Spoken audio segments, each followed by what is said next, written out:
One of the complaints which one gets to hear very often, not just within India but outside, and not just now but over the last several decades, is any time a new regulation is put in place or sought to be put in place and a consultative mechanism is set in motion, immediately there is a cry of the regulation is getting excessive, getting more prescriptive, and the argument that regulation is meant to see that the bad people stay in line does not seem to wash with the companies which believe that by themselves they're doing all right. Why do they need more regulation?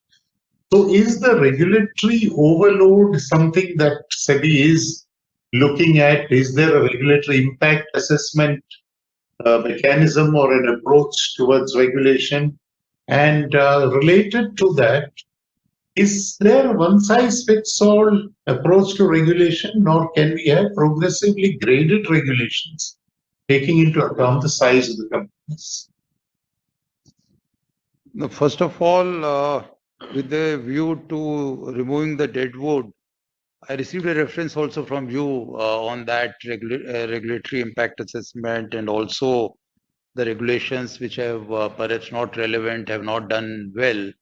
And we have started exercise in right earnest. You'll be happy to know, in fact, your feedback was very helpful, and we looked at a whole lot of regulations, and some of them actually are not of any use now. Some of them have not picked up, and in fact, most of them don't have a sunset clause.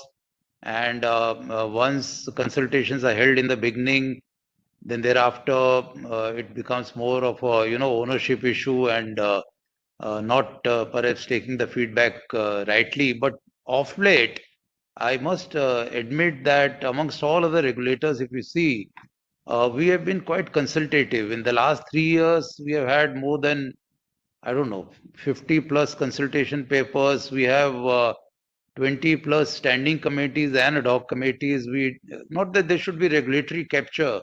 It should be, regulators should have independence, but then a consultation is something we have tried fairly well to have wider consultations. Now, in terms of being prescriptive or principle based, that debate continues, and ideally everyone want it to be principle based. But you keep on getting not examples, actual incidents and all which keep happening, and one tends to become more prescriptive.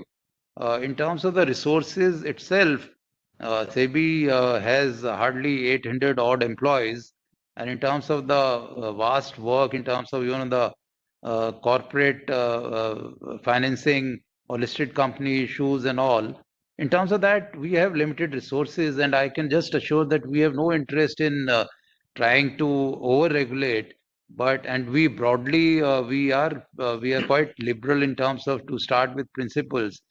But when it comes to investor protection issues, and there have been investors being duped, frauds coming, so one tends to go towards being more prescriptive.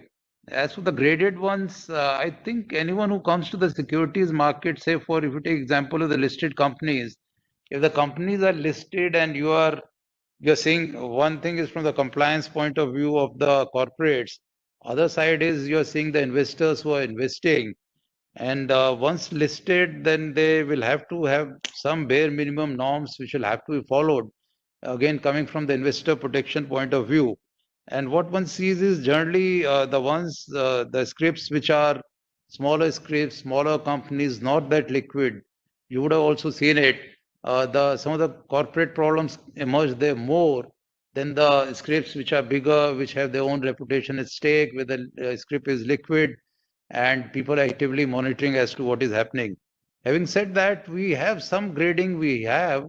I believe, I remember like in SME platform, there are some relaxations in terms of the board committee or there's some other in terms of the women director or in the board directors also, which is at minimum 6 people.